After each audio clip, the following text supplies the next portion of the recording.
अब मैं गायत एहतराम के साथ अपने मुअज़्ज़िज़ मेहमानान ख़ुसूसी जनाब समीर अहमद सिद्दीकी साहब से मुअद्दिबाना गुजारिश करता हूँ कि वो तशरीफ़ लाकर माइक संभालें और अपनी बसीरत अफरोज़ खिताब से हमें मुस्तफ़ीद फरमाएँ।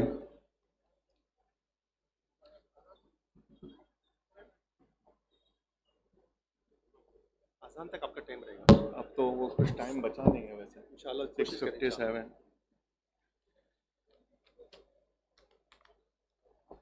नहमदु व नुसल्ली अला रसूलिहिल करीम, अम्मा बाद, औज़ु बिल्लाहि मिनश शैतानिर रजीम, बिस्मिल्लाहिर रहमानिर रहीम। अल्लाहुम्मा रब्बि इश्रह ली सदरी व यस्सिर ली अमरी वहलुल उक़दतम मिन लिसानी यफ़क़हू क़ौली रब्बि ज़िदनी इल्मा। देखिए, इनाम बंटते बंटते इतना टाइम हो गया है कि मेरे पास अब ज़्यादा वक्त नहीं है, तो मैं सीधा अपनी इम्पोर्टेंट बात पर आता हूँ। इस ज़माने में क्या हो रहा है, इस बात को समझने के लिए पिछले ज़मानों में एक ग्रीस और एथेंस में एक देवता हुआ करता था। वो देवता, उसके बारे में लोग ये माना करते थे कि हमारी कारोबार, हमारे पॉलिटिक्स, हमारी ताकत, हमारी कुव्वत, इसमें ये चार चांद लगा सकता है, ये उसे बहुत फैला सकता है। तो वो उससे जाते और मदद मांगते। वो देवता जब मदद करता तो ग्रीस के इतिहासकारों ने अपनी किताब में लिखा है कि उसके बदले वो कुछ मांगा करता था।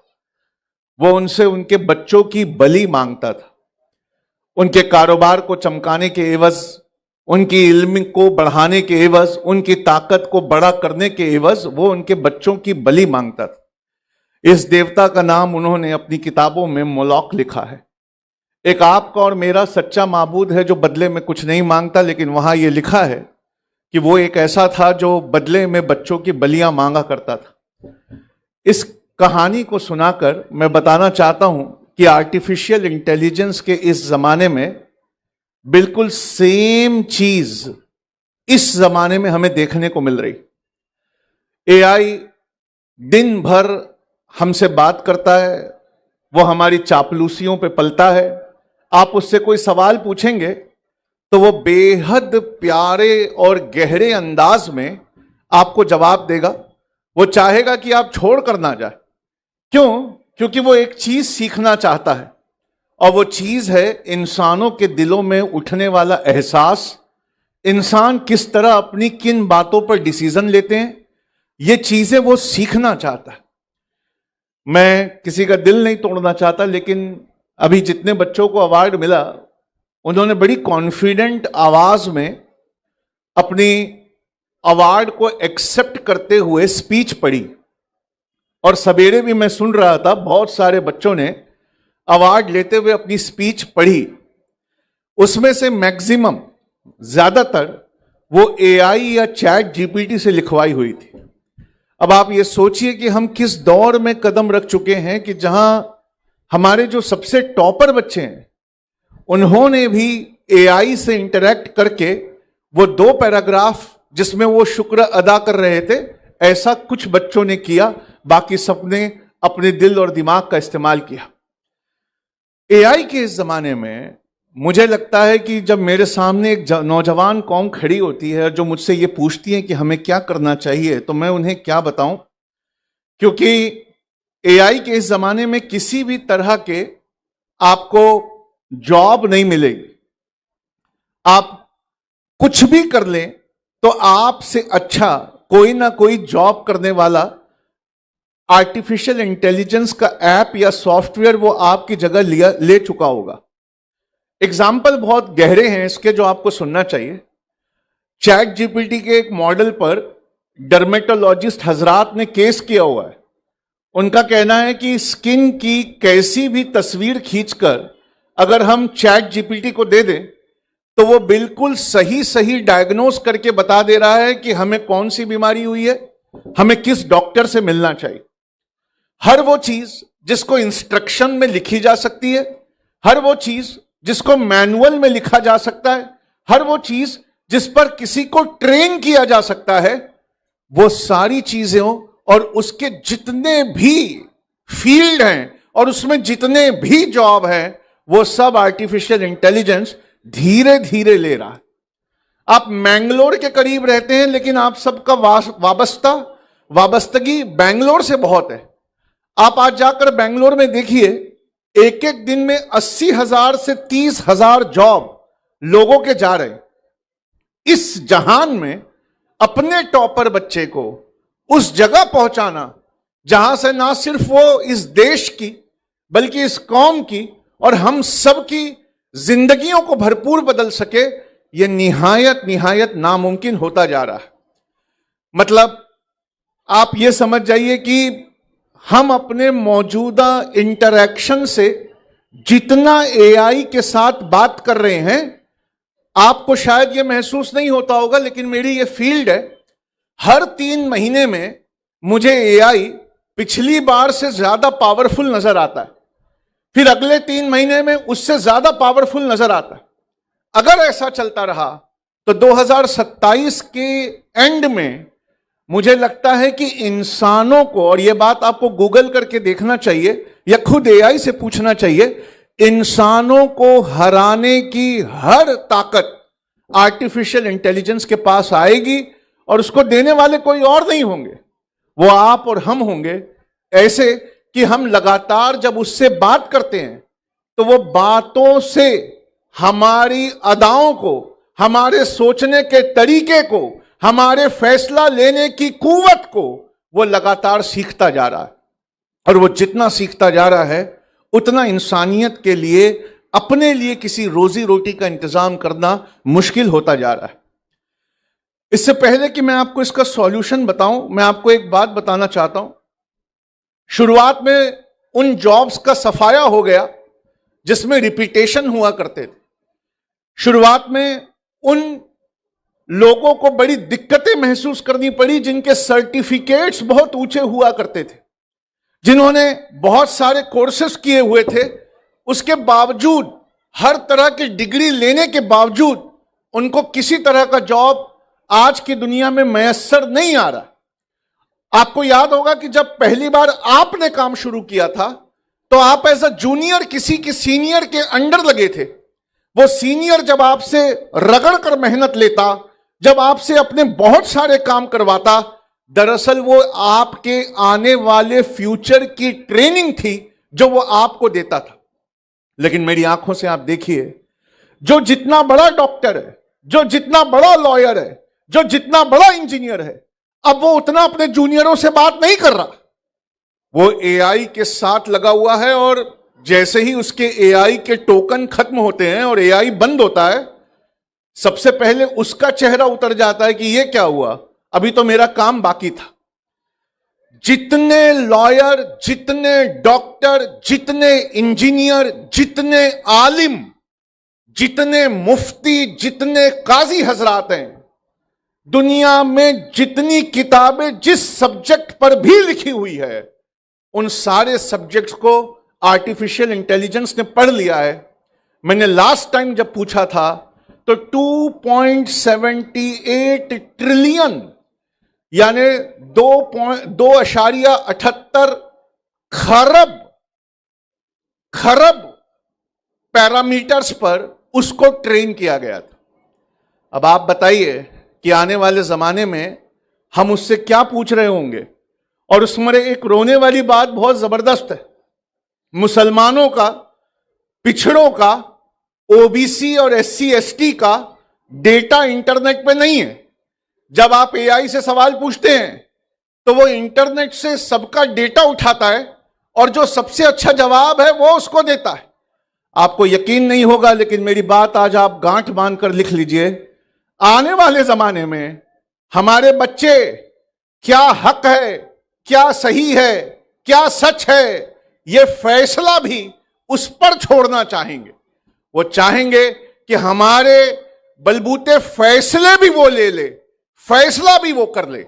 और ऐसी कौम दोबारा फिर कभी तरक्की नहीं कर सकती। ऐसी कौम कभी अपनी राह को दोबारा नहीं सजा सकती जिसके नुमाइंदे एक आर्टिफिशियल इंटेलिजेंस की ताकत से कमजोर अपने आप को बनाने लगे।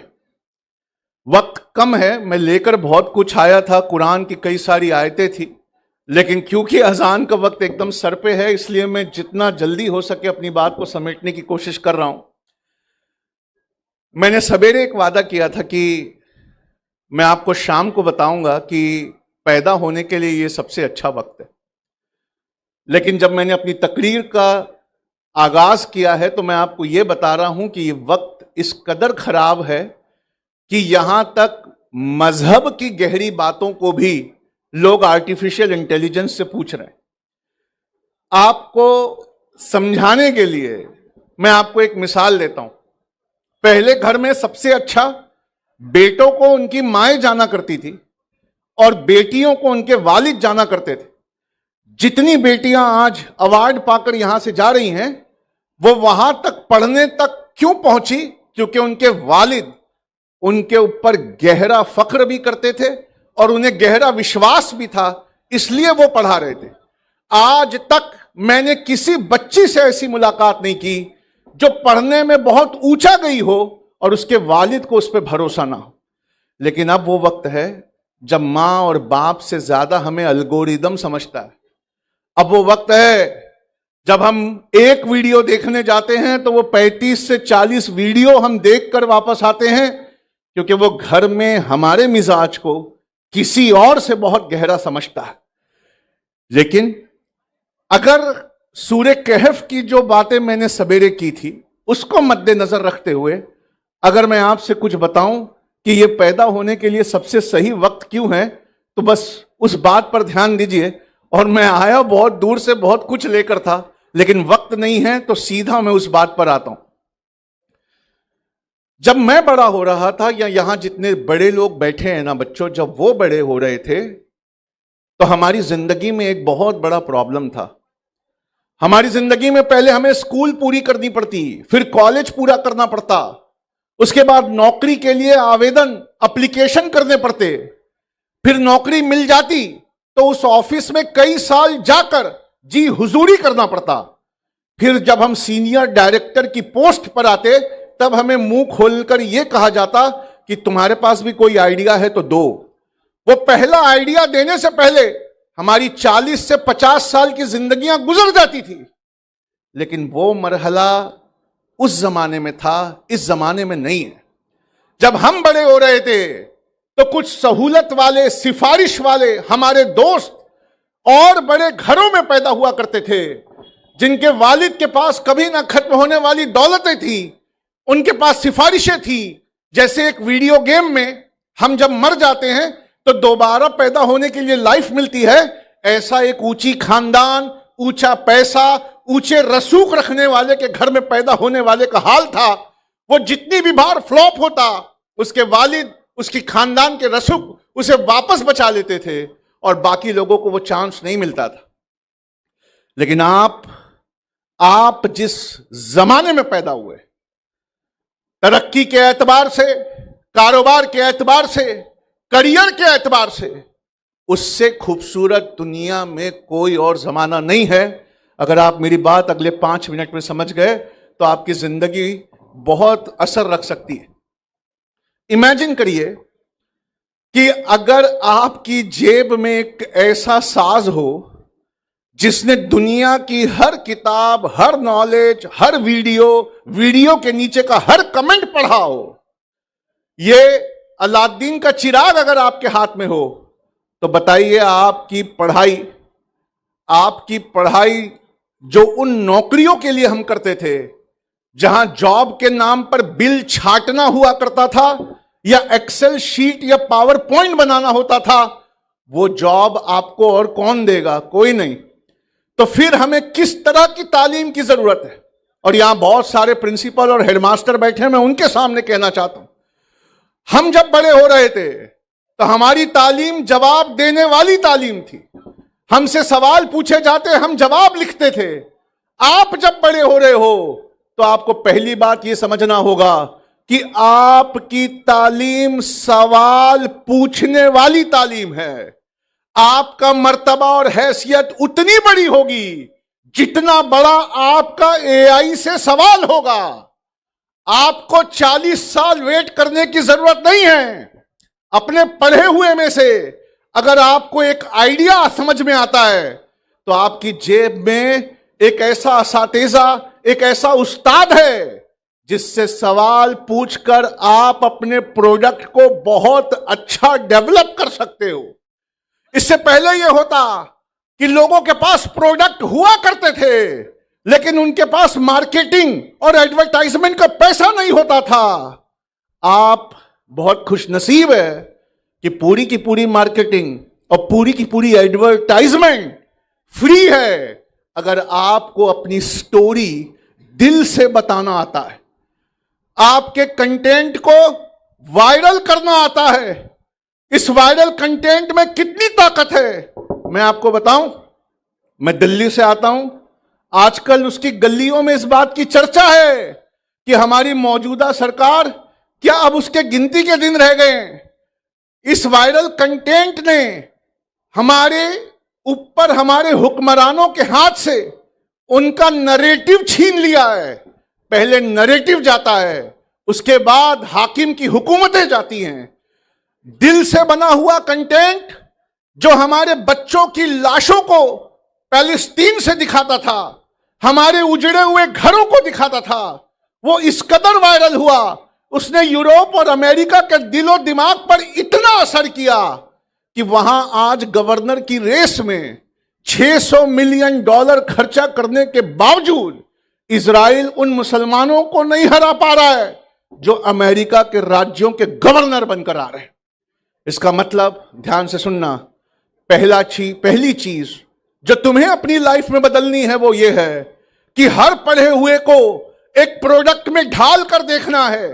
हर पढ़े हुए से ये पूछना है कि क्या मैं इससे कोई ऐसी चीज बना सकता हूं जिससे दुनिया का कोई वाकई कीमती प्रॉब्लम क्या मैं सॉल्व कर सकता हूं। क्या एक मीनिंगफुल, जिंदगियां तब्दील कर देने वाला आइडिया मैं किताब के इन पढ़े हुए पन्नों से निकाल सकता हूं। अगर आप इतना कर लें तो आप एआई को हरा सकते हैं। एआई की मदद से आपके दिमाग का वो आइडिया कितना सही है, गलत है, उसे बिना पैसा खर्चा किए जांच सकते हैं अपनी जेब में रखे हुए फोन से। और हमें कारोबार का ये चश्मा अपने आने वाली नस्लों को पहनाना होगा, क्योंकि पिछली नस्लें वो रोजगार मांगा करती थी, पर इस जमाने की नस्लों को पहली बात यह समझनी होगी कि अब हमें कोई और रोजगार नहीं मिलने वाला, हमें रोजगार पैदा करने वाला बनना होगा।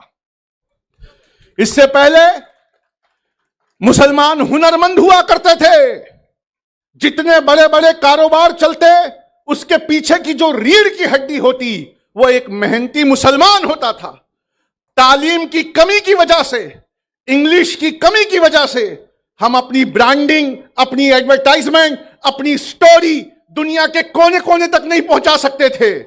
लेकिन इस जमाने में हम हर चीज, अपनी काबिलियत और अपनी तालीम की कमी, उसको हम आर्टिफिशियल इंटेलिजेंस की मदद से इस्तेमाल करके उन कमियों के पार आ सकते हैं।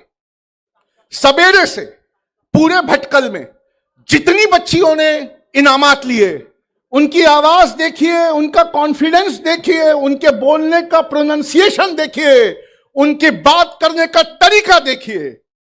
ऐ लोगों, दो मसले हैं जो मैं समझाना चाहता हूं। जिस कौम में बच्चियां इतनी पढ़ी लिखी हों, उस कौम में रिश्ते आसानी से नहीं मिलते। हमारी बच्चियां पढ़ रही हैं, हमारी औलादें पढ़ने से दूर हैं। इसका सॉल्यूशन इस्लाम ने सबसे पहले दिया था। हजरत खदीजा रजी अल्लाह ताला अन्हा, उनकी शादी दुनिया के सबसे शानदार हस्ती मोहम्मद इब्न अब्दुल्ला सल्लल्लाहु अलैहि वसल्लम से हुई थी। किस बुनियाद पर हुई थी? ईमानदारी की बुनियाद पर, इखलाक की बुनियाद पर, कैरेक्टर की बुनियाद पर। इन बच्चियों को, माँ बाप को भी यही चाहिए। इनके लिए खदीजा की तरह एक बहुत बड़ा कारोबार खोल दें और इनके लिए एक बड़े ईमानदार, अल्लाह से डरने वाला और सारी दुनिया का अपनी अच्छाई से दिल जीतने वाले बच्चे से शादी करके उसको भी सेटल करना चाहिए। भटकल के लोग इस बात पर अपने आप पे बड़ा फक्र करते हैं कि हम शादियों में बेजा खर्चा नहीं करते, पर भटकल के लोगों की असली तारीफ जो मुझे सुनने मिली है वो बहुत सुनने लायक है। चाइना में एक रूल है, आप पहली कंपनी खोलोगे तो आपको परमिशन आसानी से नहीं मिलती, लेकिन जब आप दूसरी कंपनी चाइना में एक रूल है, आप जब पहली कंपनी खोलते हैं तो आपको आसानी से परमिशन मिलती है, लेकिन जब आप दूसरी कंपनी खोलने जाते हैं तो चाइना की कौम एक सवाल करती है जिसका जवाब सिर्फ अब्दुल रहमान इब्ने औफ के पास था। चाइना की गवर्नमेंट कहती है, दूसरा प्लांट खोलने से पहले हमको यह बताओ कि तुम्हारे पहले प्लांट की वजह से, तुम्हारी तरक्की की वजह से कितने लोग थे जो ऊपर आए, तुमने गरीबी से कितने लोगों को ऊपर किया। भटकल के सामने भी यही सवाल है, सवाल बहुत जोरदार है। आपके कंधे पे पैर रखकर कौम का कितना बड़ा हिस्सा है जो यहां से वहां हुआ। अतीकुर रहमान साहब ने मुझे बेहतरीन बेहतरीन किस्से बताए, लेकिन आप लोग इतने परफेक्ट हैं कि मैं कहीं से आप लोगों को क्रिटिसाइज नहीं कर पा रहा हूं, पर एक चीज छोड़े जाता हूं। अगर ये अखलाक इतने अच्छे हैं और हमने इतनी तरक्कियां की हैं तो ये सिर्फ भटकल तक महदूद कैसे रह गया। इससे बाहर निकलकर मुझे दिखाइए कि कहां कहां भटकल की शानदार तंजीम ने बेहतरीन काम किए हैं। क्या हम वो एक जिस्म नहीं है जिसके एक हिस्से को दर्द हो तो पूरे जिस्म में बुखार हो? क्या हम वो नहीं है जो एक साथ जिसकी किस्मतें बांधी गई है? मैं आपसे ये गुजारिश करता हूं, मैं जिससे यहां मिल रहा हूं वो बड़ा कारोबारी है, लेकिन कारोबार के एतबार से बाहर दुनिया बदल चुकी है।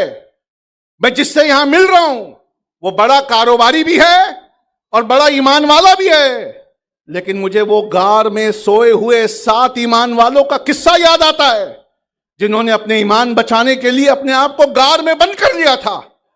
आपने वो सूरह कहफ का वाकया सुना होगा। पता नहीं क्यों मुझे ऐसा महसूस होता है कि भटकल एक बहुत बड़ी गार है जिसके अंदर ईमान वालों ने अपनी तरक्कियों को बंद कर दिया। जितने लोग 40 या 50 की उम्र पार कर चुके, मेरी अगली लाइन में उनसे खिताब करता हूं, मैं उनसे कहना चाहता हूं, आपने ईमान के साथ एक हलाल की रोजी का इंतजाम कर दिया, जाते जाते ये कर जाइए, आने वाली नस्ल के जेनजी को अपना ईमान, अपने कारोबार के तरीके उसके जमाने के एतबार से ढालना सिखा जाइए। आपने जितनी भी तरक्की की है उसके जमाने में वो तरक्कियां और बड़ी होंगी अगर समझ उसकी होगी और ईमान आपका होगा। मैं चाहता हूं कि आप ना सिर्फ अपने बेहतरीन बच्चों को आगे बढ़ाएं बल्कि बहुत सारे अच्छे बच्चों को गोद ले। क्या आपने रील पर यह नहीं देखा कि किसी चाय वाले की चाय मशहूर हो जाती है तो हैदराबाद में लोग 100 किलोमीटर से सिर्फ उसकी चाय पीने आ रहे? क्या आपने रील पर यह नहीं देखा कि किसी होटल की कोई चीज उसका नाम हो जाए तो सारी दुनिया वो खाने पहुंच जा रही है?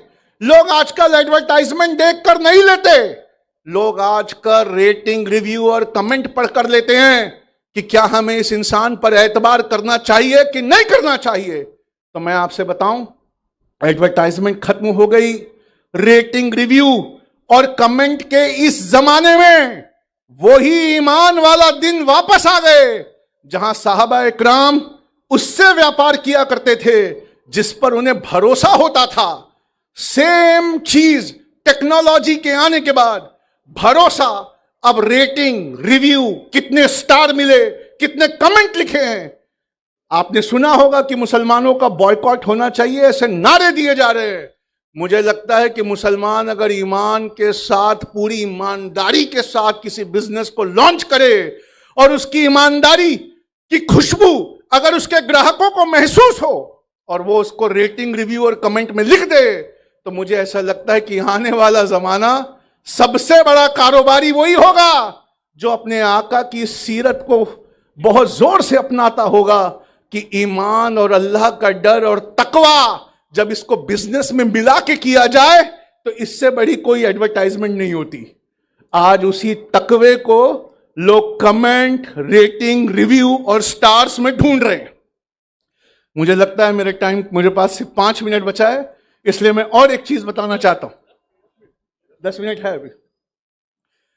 पहले ऐसा था कि जब हमारे पास कोई प्रोडक्ट का आइडिया होता तो हम उसको लेकर अपने माँ बाप के पास जाते, तो हमारे माँ बाप आंखों में आंसू लेकर हमसे कहा करते थे कि मेरे पास अभी इतनी हैसियत नहीं है मेरे बेटे, तुम एक होनहार बच्चे हो, तुम इस आइडिया पे मेहनत करो, अल्लाह पे भरोसा रखो। लेकिन एक वर्ड आपने नहीं सुना होगा, यह भी मेरी आका की सीरत से कॉपी किया हुआ वर्ड है। इसको क्राउड फंडिंग और किक स्टार्टर कहते हैं। क्राउड फंडिंग और किक स्टार्टर में आपको जाना होता है और जाकर उनको अपना प्रोडक्ट दिखाना होता है। अगर आपके प्रोडक्ट में वाकई दम है तो कई हजार लोग अपनी जेब से 3-3 हजार देते हैं। जो 5 से 6 करोड़ का सीड मनी चाहिए था आपको, उसमें वो आपकी मदद करते हैं। आप सोचिए चाइना ने क्या अपनाया, लोग उसे किक स्टार्टर या लोग उसे किक स्टार्टर या लोग उसे क्राउड फंडिंग कहते हैं। कुरान इसे कर्जे हसना कहता है। अगली बार जब मैं आऊं तो मैं अतीकुर रहमान साहब से यह गुजारिश करते जा रहा हूं कि एक क्राउड फंडिंग का सोर्स हमारे यहां भी होता हो। हमारे बच्चे भी, और बच्चों से ज्यादा बच्चियों से उम्मीद है, जब वो कोई आइडिया लाते हो तो उनको हम अपनी जेब से फंड करते हो। मैं सवेरे एक इंसान से मिला जो यूट्यूब के बहुत बड़े माहिर थे। अगर तुम्हारे प्रोडक्ट में दम है ना मेरे बच्चों, तो उसकी स्टोरी बनाकर यूट्यूब पे डालो। अल्लाह ने चाहा और उसमें ईमानदारी झलक गई तो वो वायरल हो जाएगी। ये वक्त पैदा होने के एतबार से सबसे अच्छा वक्त है। पर मैं आपको एक आखिरी बहुत बड़ी बात बताना चाहता हूं। ए डिग्री लेने वालों, ए इनाम जीतने वालों, तुम जब इंटरव्यू देने जाओगे 2027 से, न तुम्हारी डिग्री पूछी जाएगी, न तुम्हारा इनाम पूछा जाएगा। वो ये पूछेंगे कुछ बनाया है तो दिखाओ, कोई आइडिया अमल में लाया है तो दिखाओ, कोई चैनल है जिस पर अपनी कहानी सुनाई है तो दिखाओ, तुम्हारे बारे में दुनिया क्या कहती है, उन्होंने क्या रिव्यूज लिखे हैं वो दिखाओ। अब हमारे इंटरव्यू नहीं होंगे। एआई एजेंट नाम की एक चीज है। उस एआई एजेंट से अगर यह कह दिया जाए कि कल मेरी समीर अहमद सिद्दीकी से मुलाकात है, मैं जानना चाहता हूं उन्होंने क्या क्या काम किया है, मुझे एक 40 पेज की रिपोर्ट बना के दो, वो 40 पेज की रिपोर्ट बनाकर 9 सेकंड में आपके मोबाइल पर आपको दे देगा कि मैंने किस तकरीर में, कौन से आर्टिकल में, कौन सी किताब में, मेरा पिछला क्या है, मैं कहां से आता हूं, वो आपको हर चीज बता देगा। तो दुनिया में अब जिसको भी नौकरी देना है वो सामने बिठाकर अब कोई और बात नहीं पूछेगा। अगर आप में इतना दम है तो एआई एजेंट ढूंढकर आपका नाम उस कंपनी को बता देंगे। हो सकता है आपको सीधे रिक्रूटमेंट के लिए फोन आ जाएगा। मुसलमानों, तुमने क्या गुनाह किए हैं इसकी फहरिस्त बहुत लंबी है, पर हमारा रब बहुत बड़ा है, हर गुनाहों को माफ करने वाला है। मेरे देखने में हमसे सिर्फ एक गलती हुई है, जमाने की करवटों के एतबार से हमने करवट लेना छोड़ दिया। हमें साइंस और फिजिक्स और ज्योग्राफी और हिस्ट्री और फिलॉसफी में वो तरक्कियां करनी चाहिए थी, उसी के साथ हमें अपने रब और रसूल का दामन जोर से पकड़ के रखना चाहिए था। हमारा मॉडल जापान है। जापान अपने कल्चर को, अपने इतिहास को, अपने संस्कृति को जोर से पकड़ता है और उसी वक्त वो दुनिया की हर तरक्कियों में नंबर 1 पे होता है। ऐसा मैं सोचा करता था। फिर ईरान ने मुझे राह दिखाई। ईरान उससे ज्यादा ईमान वाला, ऐसे ईमान वाले हम सब हैं, पर फिलिस्तीन के लिए खड़े होकर बोलने वाला अकेला देश, उसका खामियाजा भुगतने वाला अकेला देश। वो मातम भी करते हैं अपने अकीदे के मुताबिक, वो कपड़े और झब्बा भी पहनते हैं अपने अकीदे के मुताबिक, वो अपने इमामों की दरगाह पे जाकर छातियां भी पीटते हैं अपने अकीदे के मुताबिक। और जब मिसाइल बनाने की बारी आती है तो दुनिया का सबसे बड़ा सैन्य देश अमेरिका, और जिसकी रोजी रोटी लोगों को मार के चलती हो वो इजराइल, जिसका काम है खाली मिसाइल बनाना, इन दोनों के वो छक्के छुड़ा देता है। ये हमारा मॉडल है। ये मॉडल हमारे बाप दादाओं ने इस देश को दिया। पहली मिसाइल, कभी एआई से पूछ कर देखना, वो उसी सरजमीन से आई है जहां आप बसे हो। इंडिया को पहली मिसाइल देने वाले हजरत टीपू सुल्तान थे। इंडिया को पहली तोप देने वाले जहीरुद्दीन मोहम्मद बाबर थे। और इंडिया जो मॉडर्न है आजादी के बाद वाला, उसको भी पहली मिसाइल देने वाले एपीजे अब्दुल कलाम थे। मुझे शायद अपनी बात खत्म करना चाहिए, अजान का वक्त हो गया। मैं लेकर बहुत कुछ आया था। 2 मिनट, खैर मैं लेकर 2 घंटे की चीजें आया था। मेरा मन था कि आज पूरे भटकल वालों को उनकी गार से निकाल कर, कुएं से निकाल कर दुनिया के सामने पेश करना कि देखो मकड़ी के जाले में, बस इस आयत की तफसीर पे मैं अपनी बात खत्म करता हूं। अल्लाह रब्बुल इज्जत सूरह अनकबूत में मकड़ी के जाले के बारे में फरमाता है कि लोगों को लगता है कि उन्होंने जो साथी लिए हैं वो बहुत मजबूत है, पर वो नहीं जानते कि मकड़ी के जाले की तरह ही वो मजबूत है, और मकड़ी का जाला बिल्कुल मजबूत नहीं। हमने बेहतरीन एजुकेशनल अवार्ड्स बना लिए, हमने बेहतरीन बच्चों को नवाज दिया, हॉस्पिटल बन गए, स्कूलें बन गई, इदारे खड़े हो गए, लेकिन ये मकड़ी का जाला तो नहीं है जो बाहर से आने वाली हवा या बाहर से आने वाले पानी के थपेड़े या डाली के हिल जाने पर टूट जाएगा। मेरा एक सवाल है और वो भटकल के पूछ कर जा रहा हूं। 2 साल बाद जब वापस आऊंगा तो उम्मीद करता हूं उसका कोई जवाब होगा। यह मकड़ी का जाला भटकल की ब्रांचेस तक महदूद क्यों है? यह दम्माम से लेकर, दुबई से लेकर मस्कत, वहीं तक महदूद क्यों है? वो उन गरीब बस्तियों में हम कब जाएंगे जहां पर हमारे जाने की जरूरत है? तो है पढ़े लिखे लोगों, मैं तुम्हें एक बहुत बड़ा फर्ज देकर जा रहा हूं, और यह फराइज के बिना पूरा किए हर फराइज में शायद सवाब उतना ना हो, और वो ये है कि जैसे तुम्हें तुम्हारे माँ बाप ने पढ़ लिख कर कुछ बनने का मौका दिया, अब आपको भटकल से निकलना होगा। गरीबों की बस्तियों की मस्जिदों के आंगन में बैठकर उन गरीब बच्चों को आने वाले फ्यूचर के हिसाब से गाइड करना होगा। जैसे अल्लाह के रसूल ने अपने सहाबा, ताबईन, तबे ताबईन तक बात पहुंचाई, हमें अपने भविष्य के आने वाले जमाने के एतबार से, दज्जाल के फितने के एतबार से अपने बच्चों को भटकल से बाहर निकल कर भी ट्रेन करना होगा, वरना ये अच्छाइयां सिर्फ भटकल के अवार्ड तक महदूद ना रह जाए। अजान का वक्त हो गया है, इसलिए मैं अपनी बात को रोकता हूं। फिर कभी मुलाकात होगी तो तफसील से बहुत सारी बात होगी। अस्सलाम वालेकुम।